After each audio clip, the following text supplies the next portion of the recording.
Yes, नमस्कार दोस्तों। आज फिर से हमारे ऑनलाइन प्लेटफॉर्म पर आपका स्वागत है। पिछले वीडियोस में अपने आनुवांशिकी की यूनिट स्टार्ट की थी, जेनेटिक्स को स्टार्ट किया था, जिसमें अपने general introduction of genetics and life cycle of Mendel और एक्सपेरिमेंट ऑफ मेंडल की स्टडी कर चुके थे। आज का अपना टॉपिक है लॉ ऑफ इनहेरिटेंस, वंशागति के नियम या मेंडल के नियम। मेंडल ने अपने प्रयोगों के जो कंक्लूजन को, जो निष्कर्ष या जो रिजल्ट निकाले, उन्हीं रिजल्ट को मेंडल ने नियमों का रूप दिया था और मेंडल ने वंशागति के लिए 3 नियम प्रतिपादित किए थे। वंशागति या आनुवंशिकी के 3 नियम दिए थे, जिसमें फर्स्ट था लॉ ऑफ डोमिनेंस, प्रभाविता का नियम। मेंडल का पहला नियम था, या वंशागति आनुवंशिकी का प्रथम नियम जो है वो है प्रभाविता का नियम। दूसरा जो नियम था वो है पृथक्करण का नियम, पृथक्करण का नियम, लॉ ऑफ सेग्रीगेशन, पृथक्करण का नियम। और तीसरा नियम जो था वो था स्वतंत्र अपव्यूहन का नियम, स्वतंत्र अपव्यूहन का नियम, लॉ ऑफ फ्री ट्रांसफर, स्वतंत्र अपव्यूहन का नियम। ये 3 नियम जो आनुवंशिकी के नियम या वंशागति के नियम कहलाते हैं, ये तीनों नियम मेंडल द्वारा किए गए प्रयोग एकल संकर संकरण और द्विसंकर संकरण पर आधारित है, जिनकी स्टडी हम कर रहे हैं। सबसे पहले अपन पढ़ते हैं प्रभाविता का नियम, लॉ ऑफ डोमिनेंस।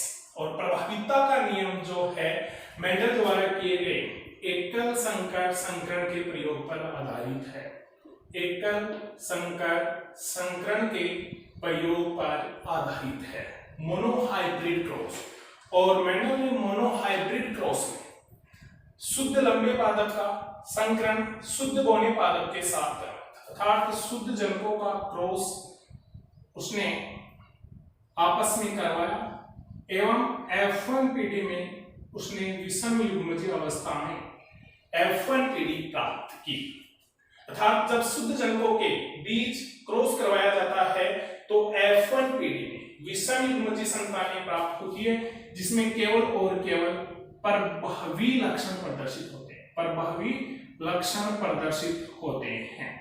और इसी के ऊपर आधारित मेंडल या आनुवंशिकी का प्रथम नियम है, जिसे प्रभाविता का नियम कहा जाता है। प्रभावी कैरेक्टर्स के लिए कैपिटल लेटर्स और अप्रभावी कैरेक्टर्स के लिए स्मॉल लेटर का प्रयोग किया जाता है। और एकल संकर संकरण पर आधारित यह नियम, जिसमें बताया गया कि जब 2 शुद्ध जनकों के बीच क्रॉस करवाया जाता है तो F1 पीढ़ी में केवल और केवल प्रभावी लक्षण प्रदर्शित होते हैं। इसे ही प्रभाविता का नियम या लॉ ऑफ डोमिनेंस कहा जाता है।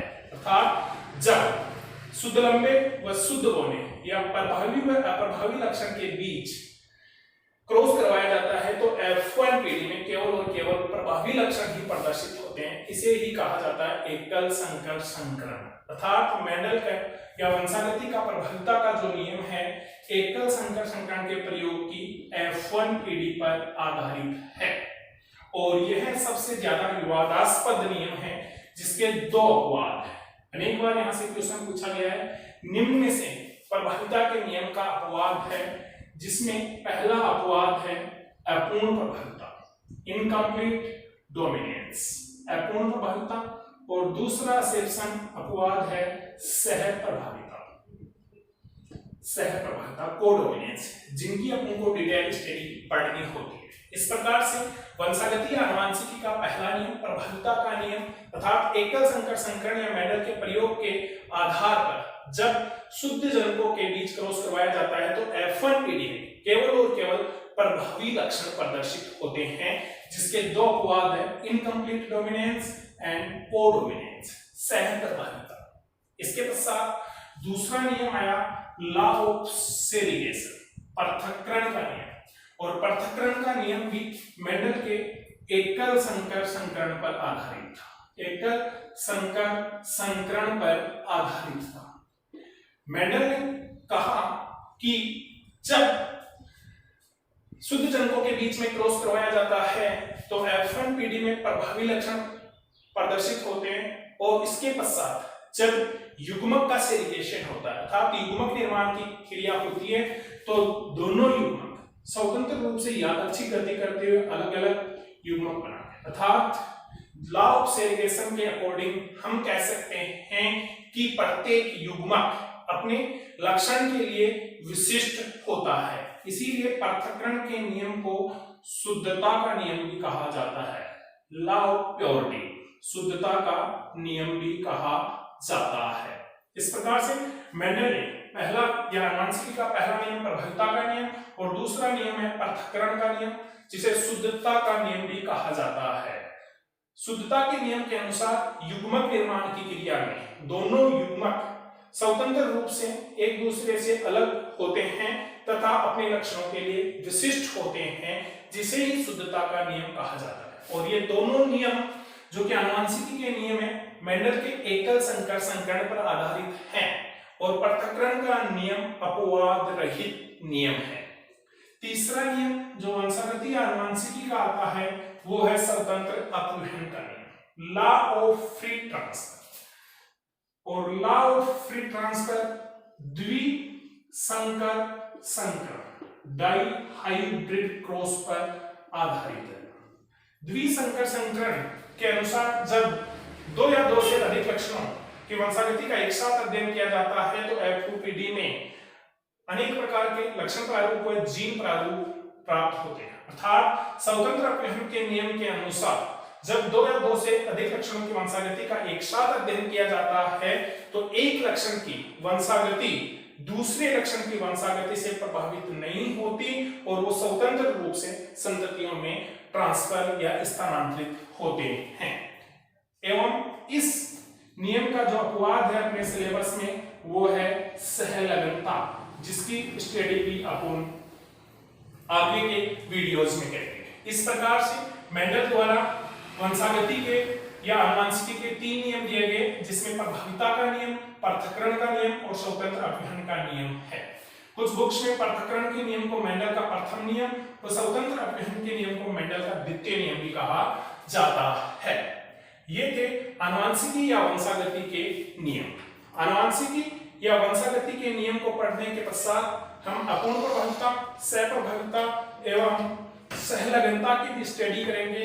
उससे पहले कुछ स्पेसिफिक प्रकार के क्रॉस मेंडल द्वारा किए गए, जिसमें सबसे पहले आता है बैक क्रॉस। तो बैक क्रॉस क्या है, इसकी स्टडी हम कर रहे हैं। बैक क्रॉस या संकर पूर्वज संकर, बैक क्रॉस इंपॉर्टेंट क्रॉस है। कई बार एग्जाम्स में क्वेश्चन पूछे गए कि बैक क्रॉस या संकर पूर्वज संकरण किसे कहते हैं, संकर पूर्वज संकरण किसे कहते हैं। बैक क्रॉस, देखो बैक क्रॉस संकर पूर्वज संकरण नाम से ही पता चलता है कि F1PD की संकर संततियों का उनके पूर्वज के साथ होने वाला क्रॉस संकर पूर्वज संकरण कहलाता है। अर्थात F1 संतति का क्रॉस पूर्वज या जनक पीढ़ी के साथ होने वाला संकरण संकर पूर्वज संकरण कहलाता है। और यह संकर पूर्वज संकरण 2 प्रकार का होता है, 2 types of back cross. First known as outcross, outcross and second is test cross, test cross, outcross और टेस्ट क्रॉस। देखिएगा मेंडल ने अपने एक्सपेरिमेंट में शुद्ध जनकों का आपस में क्रॉस करवाया, जिन्हें पेरेंट पीढ़ी के नाम से जाना जाता है, और उसके पश्चात F1 पीढ़ी में उसने संकर संततियां प्राप्त की। बैक क्रॉस के अकॉर्डिंग जब F1 पीढ़ी की संततियों का क्रॉस उनके जनकों के साथ करवाया जाता है तो उसे बैक क्रॉस या संकर पूर्वज संकरण के नाम से जाना जाता है, जिसके आधार पर यह 2 प्रकार का होता है। फर्स्ट है आउटक्रॉस और सेकंड है टेस्ट क्रॉस या परीक्षार्थ संकरण या परीक्षण संकरण। देखिएगा इन दोनों के बीच में क्या डिफरेंट है कि आउटक्रॉस किसे कहेंगे और टेस्ट क्रॉस किसे कहेंगे। आउटक्रॉस में F1 संतति का संकरण प्रभावी जनक के साथ करवाया जाता है। अर्थात जब F1 संतति का क्रॉस उसके प्रभावी जनक के साथ होता है तो वह क्रॉस आउट क्रॉस कहलाता है। और टेस्ट क्रॉस F1 संतति का क्रॉस अप्रभावी जनक के साथ करवाया जाता है तो उसे टेस्ट क्रॉस कहते हैं। और आउट क्रॉस एवं टेस्ट क्रॉस दोनों में ही F2PD की संततियों का जीनोटाइप एवं फिनोटाइप लक्षण प्रारूप एवं जीन प्रारूप एक समान प्राप्त होते हैं, जिनका रेशो आता है 1:1। एवं इन दोनों क्रॉस में से टेस्ट क्रॉस इंपॉर्टेंट क्रॉस है, जो कि संततियों की शुद्धता की जांच के लिए करवाया जाता है। इस प्रकार से मोनोहाइब्रिड क्रॉस व डाइहाइब्रिड के क्रॉस के अतिरिक्त मेंडल ने एक स्पेसिफिक क्रॉस किया जिसका नाम है बैक क्रॉस, संकर पूर्वज संकरण, जिसमें दो पार्ट्स है, आउट क्रॉस और टेस्ट क्रॉस। टेस्ट क्रॉस हमेशा संततियों की शुद्धता के साथ करवाया जाने वाला क्रॉस है, जिसमें F1 संतति का संकरण अप्रभावी जनक के साथ किया जाता है। इसके अतिरिक्त एक स्पेसिफिक क्रॉस और है जिसका नाम है रेसिप्रोकल क्रॉस या हिंदी में कहते हैं इसे व्युत्क्रम संकरण। रेसिप्रोकल या व्युत्क्रम संकरण और व्युत्क्रम का मतलब होता है उल्टा। अर्थात जब जनक पीढ़ी जिसमें नर है उसको फीमेल और फीमेल को मेल मानकर किया जाता है, जिसमें जीनोटाइप व फिनोटाइप में कोई विशेष परिवर्तन नहीं होता। इस प्रकार से मेंडल ने बैक क्रॉस व रेसिप्रोकल क्रॉस को समझाया, जो कि स्पेसिफिक क्रॉस है, जहां से बार बार क्वेश्चन पूछा गया है कि टेस्ट क्रॉस क्या है या वह कौन सा क्रॉस है जिसमें F1 संतति का संकरण अप्रभावी जनक के साथ करवाया जाता है। बेस्ट।